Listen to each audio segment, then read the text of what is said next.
MLA కోటాలో నూతనంగా ఎమ్మెల్సీగా ఎన్నికైన కేతాబాద్ శంకర్ నాయక్ను మిర్యాలగూడ రైస్ మిల్లర్స్ అసోసియేషన్ ఆధ్వర్యంలో ఘనంగా సన్మానించారు. పలువురు మిల్లర్లు శంకర్ నాయక్ను శాలువాలు, పూలదండలతో సత్కరించారు. రైస్ మిల్లర్ల సమస్యల పరిష్కారం కోసం ఎమ్మెల్సీ కృషి చేయాలని మిల్లర్లు కోరారు.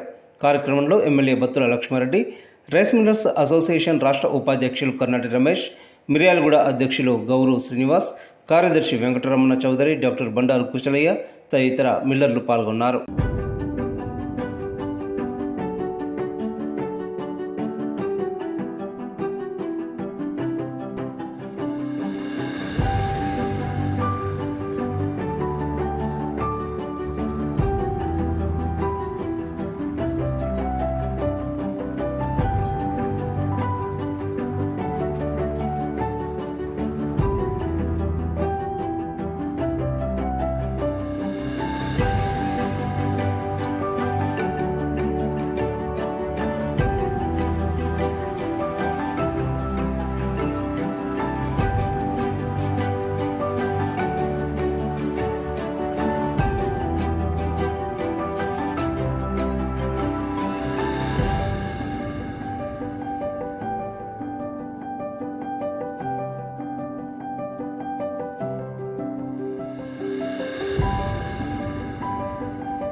మన మిర్యాలగూడెం మరి ఏదో ఒకనాడు భగవంతుడు సృష్టి ప్రతి ఒక్కళ్ళు కూడా ఒక అవకాశం కల్పిస్తారన్నట్టుగా మన మిర్యాలగూడకి ఇప్పుడు మన రాష్ట్ర ప్రభుత్వం తరఫున ఉన్న పెద్దలంతా కూడా మరి మన దగ్గరే ఉన్నారు.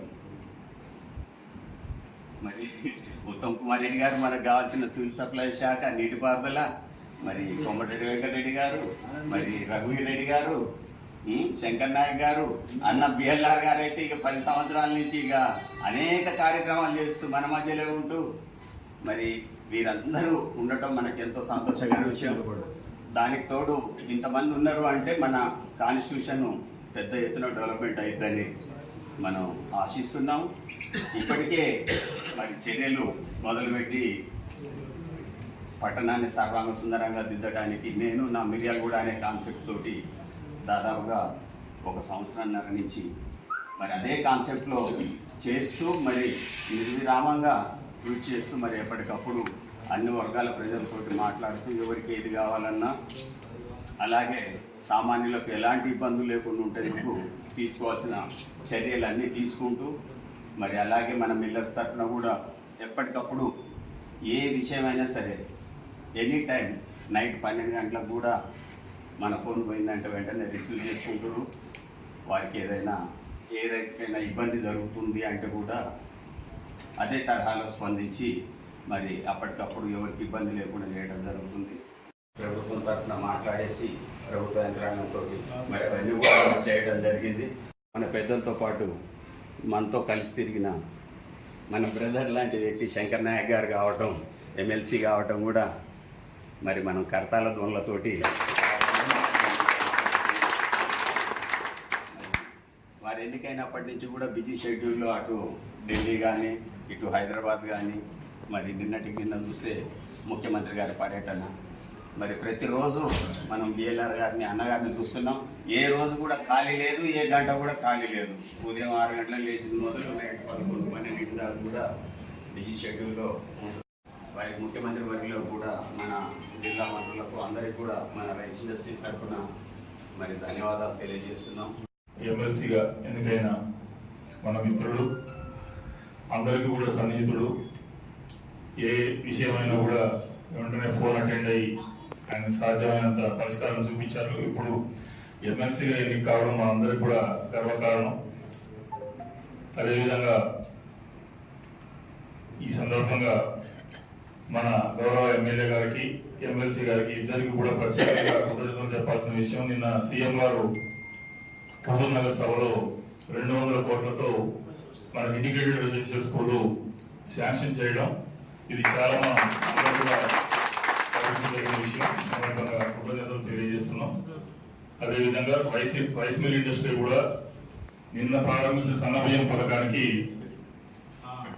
సిఎంఆర్ మిల్లర్స్ నుంచే సేకరించాల్సి ఉంటుంది. దానికి ఆ పథకానికి పూర్తిగా రైస్ మిల్లర్స్ తరఫు నుంచి సిఎంఆర్ సకాలంలో మన మిర్యాలలో ఎప్పుడైనా కానీ స్టేట్ లోనే ఫస్ట్ సిఎంఆర్ డెలివరీస్ లో ఫస్ట్ ఉంటుంది. మన దగ్గర బకాయిలు కానీ టెండర్ ధాన్యం బకాయిలు కానీ ఎటువంటివి ఉండవు. అదేవిధంగా అదే ఫెయిర్నెస్ మెయింటైన్ చేస్తూ అన్నింటిలోనూ ముందుంటామని, ప్రభుత్వానికి పూర్తిగా అండదండలు రైస్ మిల్లు పరిశ్రమ నుంచి అందజేస్తామని ఈ సందర్భంగా మన ఎమ్మెల్యే గారికి, ఎమ్మెల్సీ గారికి మన పరిశ్రమకు అండగా ఉంటూ ముందు ఎటువంటి సమస్యలు వచ్చినా కూడా పరిష్కరించడానికి కృషి చేస్తున్నందుకు ప్రత్యేకంగా కృతజ్ఞతలు తెలియజేస్తాం. శంకర్ నాయక్ గారికి ఎన్ని సంవత్సరాలు పట్టిందో ఆ పోరాటానికి మనందరికి తెలుసు. భగవంతుడు ఎక్కడికి ఏది పోదు, మనం చేసే ఫలితం అనేది ఈరోజు వారికి అదృష్టంగా వరిస్తూ వచ్చినది. ముఖ్యంగా దాదాపు నాకు తెలిసి మటుకు 25 సంవత్సరాల నుంచి కూడా కుశలైనా పిలుస్తాడు. ఒకసారి ఫోన్ లేకపోయినా ఏమైనా ఫోన్ లేకపోమంటాడు. అన్ని విషయాల్లో కూడా ఎంతో సాన్నిధ్యంగా ఉంటూ, ముఖ్యంగా ఒక్క చిన్న సెంటిమెంట్ ఏంటంటే, మేము ఇద్దరం హైదరాబాద్ నుంచి వస్తున్నాం, నాగర్పల్లి హోటల్ కాడ కలుసుకున్నాం. ఈ రోజు అవకాశం వచ్చినందుకు వారికి ప్రత్యేక కృతజ్ఞతలు తెలుపుతూ, అలాగే మన మిర్యాలగూడకు ఇప్పుడు ఇద్దరి బాధ్యత అయిపోయింది. ఎమ్మెల్యే గారి బాధ్యత, ఎమ్మెల్సీ గారి బాధ్యత. కాకపోతే కాబోయే రానులు ఈ 2-3 ఏళ్ళు అయితే ఇక్కడ రైస్ ఇండస్ట్రీ గడ్డుకాలం ఉంది కాబట్టి మాకు కూడా అన్ని కోరికలు నెరవేర్చాలని ప్రాసెస్ అవుతుంది. దాని మీద ఒకవేళ వస్తే శంకర్ నాయక్ గురించి చెప్పాలంటే అనేకం ఉన్నాయి. పాపం ఆయన ఒకసారి పదవులు లేకుండా రాలేదు. ఆయన ఎప్పటి నుంచో ఎంపీపీ అయ్యిండు, ఎప్పుడో జడ్పీసీ 2 సార్లు చేసిండు, డీసీసీ ప్రెసిడెంట్గా 4 సంవత్సరాలు కంటిన్యూ చేసి ఎన్నో బాధ్యతలు ఒప్పచెప్పిన ప్రతి బాధ్యత కూడా సక్రమంగా నిర్వర్తించారు. అలాగే మన బిఎల్ఆర్ కూడా అనేక కార్యక్రమాలు చేసిన తర్వాత సేవా కార్యక్రమాలను గుర్తించి ఈ మన ప్రాంతానికి శాసనసభ్యులుగా ఎన్నికయ్యారు. వారికి కూడా అభినందనలు. మన మిర్యాలగూడ ప్రాధాన్యతతో పాటు ఇక్కడ ఉన్న సిస్టమ్ కూడా ఏంటంటే, వ్యాపార సంస్థలు మొత్తం కూడా ఒక రైస్ మిల్ ఇండస్ట్రీ కాకుండా మిర్యాలగూడ పట్టణంలో ఉండబడే వ్యాపార సంస్థలన్నీ కూడా పార్టీలకు అతీతంగా నడుచుకుంటాయి. పార్టీలు ఎన్ని పార్టీలు ఉన్నా సరే వ్యాపార పరంగా ఉన్న ఇండస్ట్రీకి కానీ వ్యాపారం చేసేవారికి కానీ ఎక్కడ కూడా ఇబ్బంది కాకుండా అన్ని పార్టీలు కూడా సహకరిస్తాయి. అధికారంలో ఉన్న పార్టీ సపోర్ట్ చేస్తుంది, అధికారంగా ప్రతిపక్షంలో ఉన్న పార్టీ కూడా ఎగరేస్తూ ఎప్పుడు ఇబ్బంది పెట్టకుండా ఇక్కడ ఉన్న వ్యాపార పదాన్ని నడిపించే అలవాటు మనకు, ఇక్కడ వ్యాపార రంగానికి సహకారం మనకు రాజకీయ పార్టీలు అందిస్తున్నాయి. దానికోసం అని చెప్పి సదా అందరికీ ధన్యవాదాలు. ఇవాళ కార్యక్రమం కూడా ఏంటంటే, మన సోదరుడు బిఎల్ఆర్ గారు, ఎమ్మెల్యే గారు చేసే సేవా కార్యక్రమాలు అయితే ఈ కాన్స్టిట్యున్సీ మొత్తం ఎరగలేని వ్యక్తి లేదుగా దాదాపు. ఎందుకంటే నామినేషన్ కోసం పెట్టినాడు, కోటి మందిని పిలిస్తే దానికి 10 రెట్ల జనం వచ్చేసేసి మిర్యాలగూడ మొత్తం జామ్ అయిపోయింది. అంటే ఆహ్వానిస్తే పిలిచి వచ్చేవాళ్ళు కాదు, ఎంత అభిమానం మీద వచ్చేవాళ్ళు. ఆ ప్రకారంగా ఉండి ఇట్లా మనకు ఉన్న వ్యక్తి ఎమ్మెల్యే కావడం హర్షణీయ అభినందనీయం, మన దృష్టం. దాంతోపాటు శంకర్ నాయక్ సామాన్య కార్యకర్త. ఎంతోమందికి ఏదంటది, ఎవరికంటది, ఎవరికి ఏది కావాలని చేసే వ్యక్తి. రాజకీయంగా పదవులు పొందినా సరే సామాన్య కార్యకర్తగా మాత్రమే ఇక్కడ ఉండి ప్రయాణించిండు. 10 ఏళ్ల సుదీర్ఘ పోరాటం. తెలంగాణ వచ్చిన తర్వాత కాంగ్రెస్ పార్టీలో ఉండి సుదీర్ఘంగా 10 ఏళ్ళు ఏది ఆశించకుండా 10 ఏళ్ళు దాంట్లోనే ఉండి పనిచేసినందుకు అది గ్రేటు. ఎందుకంటే రాజకీయంగా అంత కష్టపడ్డ గుర్తింపు లేకుండా చాలా మంది ఇబ్బంది పడతారు. అయినా ఒక డిసిసి ప్రెసిడెంట్గా ఉంటూ రాజకీయంగా ఎదిగి ఇవాళ ఎమ్మెల్యే సీట్ పొందడం వల్ల మామూలు విషయం కాదు. దానికి చాలా గర్వకారణం. వారు దాదాపు వారం రోజుల క్రితమే ఎన్నికల జరిగింది. మరి మీరు కూడా ఇంత తొందరలే ఆలోచన చేసి వారికి సన్మానం చేయడం అందరికీ ఎంతో మేలు. ఆ మేలు ఎందుకంటే వాస్తవంగా అతను రైతు బిడ్డ, రాజకీయ నాయకుడైనా మొదటి నుంచి రైతు బిడ్డ కాబట్టి రైతుల కష్టాలు, వ్యాపారాలలో కూడా మరి కొన్ని మిల్లులు వారు పరిష్కారాలు చేయడం కూడా జరిగింది. మరి మీ స్థితిగతులు ఏంటో, మీ వ్యవహారాలు ఏంటో తెలిసిన వ్యక్తే. మరి దానికి తోడు మన ఎమ్మెల్యే గారు లక్ష్మణుడుగా మనకు చాలా సంతోషం. అంటే నేను 25 ఏళ్ళు కష్టపడితే ఈ పదవి వచ్చింది. మీరు కూడా అంచెలంచెలుగా ఈ స్థాయికి వచ్చింది మీరంతా. అప్పుడు ఇదే టెంపోని మీరు మెయింటైన్ చేయాలి. తర్వాత మీ జనరేషన్ నెక్స్ట్ జనరేషన్ తీసుకురావాలి మీరంతా. ఎందుకంటే మీరంతా ఇప్పుడు పెద్ద మనుషులు అయిపోయారు. తర్వాత జనరేషన్ రావాలి. ఇక తర్వాత మీ తర్వాత ఇల్లు ఉండకూడదు కదా, రైతులు కూడా న్యాయం జరగాలి. కాబట్టి మీ జనరేషన్ నెక్స్ట్ జనరేషన్ రావాలి. అదేవిధంగా నన్ను చాలా మంది చాలా రకాలుగా అందరూ కోరికలకు చాలా దూరం ఉండాలనుకుంటున్నా, పనికి దగ్గర ఉండాలనుకుంటున్నాను. ఎందుకంటే చాలా మంది రైతులు వస్తారు, కోరికలు జరుగుతాయి. ఆ ఊళ్ళో మంచిగా ఉన్నాయా చెడు ఉన్నాయా అని మేము చూడం కదా. అదే ఎమ్మెల్యే గారు కానీ కృష్ణయ్య గారు కానీ ఏ రాజకీయ నాయకుడు అదే పని చేస్తారు. మంచిగా ఉంటేనే మాకు చెప్పాలి, 10 రూపాయలు మీరు ఎక్కువ వేసేస్తారు. చెడున్నప్పుడే మాకు ఫోన్ వస్తుంది. ఆ ఊళ్ళో కచరా ఉన్నప్పుడు, లేకపోతే తాళ్ళు ఉన్నప్పుడు, లేకపోతే పచ్చగింజ ఉన్నప్పుడు, మా రైతు ఏం చేస్తుంటే కొంచెం ఆధారపడ పోసుకున్నప్పుడు కొన్ని విత్తనాలు కూడా డిఫెక్ట్ వచ్చినాయి. ఇప్పుడు 6-10 ఉన్నది, సోనామస్తులు ఉండేది, 1000 ఉండేది, లేకపోతే సామాస్తులు ఉండేది. ఇప్పుడు ఆ ఊళ్ళు లేవు. ఇప్పుడు రకరకాలు వచ్చినాయి. ఇప్పుడు సన్నధాన్యం ఒక గింజ ముందు కలికర ఇంటది, తర్వాత కరిగేసరికి టైం పడుతుంది. దాంట్లో డిఫెక్ట్ వస్తుంది తప్ప అది వేరే విధంగా కాదన్న. తర్వాత మళ్ళీ రైతులు 4 సార్లు స్ప్రే చేయాల్సి వస్తుంది ఆ మందులు. దాంట్లో మళ్ళీ పొట్టకు వచ్చి తల్లి కదా ఫస్ట్ ఇంటది, తర్వాత ఈనో. కాబట్టి ఇవన్నీ రైతులు ప్రాబ్లమ్స్ ఫేస్ చేస్తారు తప్ప వేరే ఏం లేదు. దాంట్లో మీరు అది మాకు చెప్తే మేము దాన్ని అర్థం చేసుకున్నాం. 10 రూపాయలు అప్డేట్ చేసినా పర్లేదు, కానీ రేటు మనం తగ్గేవాక నాకు ప్లీజ్. ఎందుకంటే దీనివల్ల బదనామం ఇప్పుడు చెప్పి కదా మా బాబాయ్ గారు. నేను క్లారిఫై ఎక్కువ ఏంది, ఏ రాజకీయ నాయకుడు కానీ ఎవరైనా కానీ రైతులకు దగ్గర రావడం చూస్తారు. కొంచెం బిల్లర్స్ కొంచెం భారం వేస్తారు, మీ మీద ప్రెషర్ పెడతాం. ఎందుకంటే 4 ఓట్లు మాకు కావాలి, తర్వాత రైతులకు దగ్గర ఉండాలి. ఎమ్మెల్యే గారైనా నేనైనా చిన్నప్పటి సర్పంచ్ అయినా ఎవరైనా పని చేస్తారు.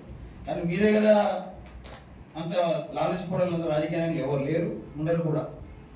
ఎందుకంటే ఇంత కష్టపడి మేము ఇక్కడ దాకా వచ్చి అక్కడో ఇక్కడో చిన్న పనులు చేస్తే మాకేం వస్తుంది. నేను ఇప్పుడు అదే పడలేదు. మీరు ఏదైనా విషయం వచ్చినప్పుడు, సమయం వచ్చినప్పుడు, సందర్భం వచ్చినప్పుడు ఎమ్మెల్యే గారు కానీ నాకు కానీ చెప్పండి. ఇద్దరం కలిసి మీరు ముఖ్యమంత్రి గారికి రమ్మన్నా వస్తారు, ప్రధానమంత్రి గారికి రమ్మన్నా వస్తాం. దానికి ఏం బాధలేదు. ఎందుకంటే అపాయింట్మెంట్ తీసుకుంటాం. మా దగ్గర ఎంపీలు ఉన్నారు, 5-10 మంది ఎంపీలు ఉన్నారు మన దగ్గర. ఇండస్ట్రీ మొత్తం ఖరాబ్ అవుతున్నప్పుడు సమస్య వచ్చిందనుకో, అప్పుడు ఆ సమస్య ఉత్పన్నమైనప్పుడు తప్పకుండా హెల్ప్ చేయాల్సిన అవసరం ఉంది. ఇండస్ట్రీ లేకపోతే ఈ రేట్ ఇక్కడ ఉండదు. ఇక్కడ మిల్లులు ఉన్నాయి కాబట్టి ఈ రేట్ ఉంది. అదే ఆంధ్రాకు 1500-1600 ఉంది, లారీ రేట్కి వచ్చేస్తుంది. అవునా కదా? కాబట్టి ఇండస్ట్రీని కాపాడుకోవాలి. అదేవిధంగా రైతులు కూడా మనం సమన్వయం చేయాలి. ఈ రెండింటికి మీరు సమన్వయం చేసి ఇప్పుడు మీకు ఏమైనా సమస్య వచ్చినప్పుడు తప్పకుండా మీరు ఎమ్మెల్యే గారు ఫిర్యాదు చేయండి. ఎమ్మెల్యే గారు మీకు వస్తాం. మీరు ఎక్కడికి రమ్మంటే అక్కడికి వస్తాం, మీకోసం తప్పకుండా వస్తాం. అదేవిధంగా మీ సమస్యలు ఉన్నా, ఏమైనా ప్రాబ్లమ్స్ ఉన్నా, ఎవరన్నా ఇబ్బంది పెట్టినా అది మాకు చెప్పండి. మీరు ఎవరికి కొనకాయ అవసరం లేదన్న, సభాముఖం చెప్తున్నాం. గత 25-30 సంవత్సరాల నుంచి కష్టపడి ఒక కార్యకర్త నుంచి మొదలై ఎన్నో ఒడిదుడుకులు తట్టుకొని మొన్నటి పోయిన ఎలక్షన్లో కూడా కొద్ది ఇబ్బంది పడ్డా, బాధపడ్డా, అధిష్టాన నిర్ణయం మేరకు నాకు సపోర్ట్ చేసి ఈరోజు అదే అదృష్టం మళ్ళీ ఆయనకి ఎమ్మెల్సీ రూపంలో ఉండటం నిజంగా చాలా సంతోషకరం. అందులో నాకు రెండోసారి సన్మానం చేయడం కూడా సంతోషకరం. రైతులు మనందరూ సమన్వయం చేసుకుంటూ మనకు భగవంతుడు మన ఈ మిర్యాలగూడ నియోజకవర్గంలో రైతులు ఎట్లున్నారో మిల్లర్స్ కూడా అట్లనే ఉన్నారు కాబట్టి రేటు విషయంలో కానీ మన యొక్క బాధల విషయంలో కానీ అందరం పాల్పంచుకొని సమన్వయంతో మనం ముందుకెళ్తే అటు రైతులు కాపాడినట్టయితే ఇటు ఇండస్ట్రీని కూడా కాపాడుకునే పరిస్థితి మేము ఎప్పటికైనా మీ అన్నదానంతో ఇప్పటికీ దగ్గర కొన్ని సమయాలలో కొన్ని సందర్భాల్లో చెప్పగలిగింది. ఏది ఏమైనా మనకు మిర్యాలగూడ బెండకాయ లాంటి మీ రైస్ మిల్లర్స్ అలాగే దగ్గర ఇదివరకు 30 నుంచి 32 వేల ఎకరాలు ఉండేది. ఇప్పుడు దగ్గర 50% తోటలు తీసేసారు.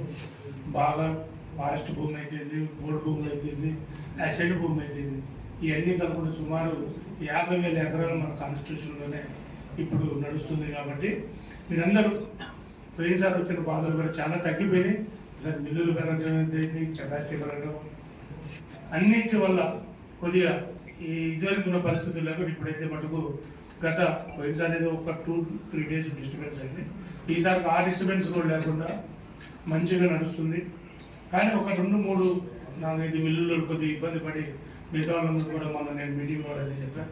దానివల్ల అందరూ ఇబ్బంది పడాల్సి వస్తుంది. రేటు విషయంలో మటుకు మద్దతు ధర ఏదైతే ప్రభుత్వ మద్దతు ధర ఉందో దానికి తగ్గలేకుండా రైతులు కూడా 2,400 రేటు ఇచ్చే విధంగా 2,400 తక్కువ కాకుండా చూడండి నేను ఇప్పుడు చెప్తున్నాను. ఇప్పుడు కూడా అదే చెప్తున్నాను. ఎందుకంటే బయట మార్కెట్లో సరే ఎవరు ఏమనుకున్నా ఎవరు ఎన్నన్నా నేను దాన్ని బాధపడేవాడిని కాదు, దాన్ని ఎగిరి చూసేవాడు కాదు. నా సంకల్పం వేరు.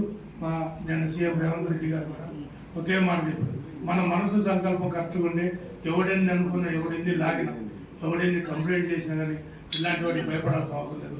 నేను ముందుగానే పోతున్నా. కాబట్టి నిన్న హుజూర్నగర్లో కూడా సన్న బియ్యం పేద రైతులకి, ఎస్సీ, ఎస్టీ, బీసీ, మైనార్టీలు అందరికీ, దాంట్లో ఉన్న పేద కుటుంబాలందరికీ సన్న బియ్యం నిన్న హుజూర్నగర్లో చాలా భారీ ఎత్తున మేము కూడా చాలా రోజులైన అలాంటి బహిరంగ సభ చూడక దాంట్లో కూడా ఉత్తమ్ కుమార్ రెడ్డి గారు, రేవంత్ రెడ్డి గారు చాలా జనాలను చూసి ఉద్రేకంతో ఉప్పొంగి సంతోషంతో చాలా చాలా మాట్లాడారు.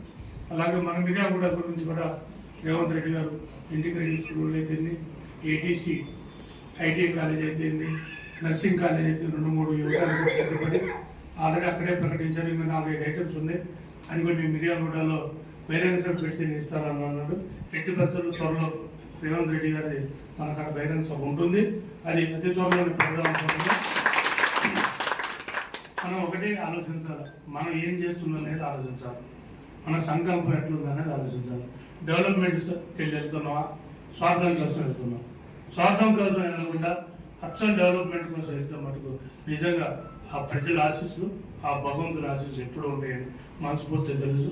మరొకసారి శంకరన్నకి, ఎందుకనంటే నాకన్నా సీనియర్ లీడరు, సీనియరే, నేను ఒప్పుకున్న దాన్ని కూడా ఆయనకున్న అనుభవాన్ని తోడు చేసుకుని ఇద్దరం కలిసి మిర్యాలగూడ డెవలప్మెంట్లో భాగస్వాములై ఎవరికి ఏ సమస్య వచ్చినా కానీ దాని పరిష్కార మార్గాన్ని చూసుకుంటాం, కానీ దాన్ని వేరే రూపంలో చూసుకోవాలని మనస్ఫూర్తిగా తెలియజేస్తూ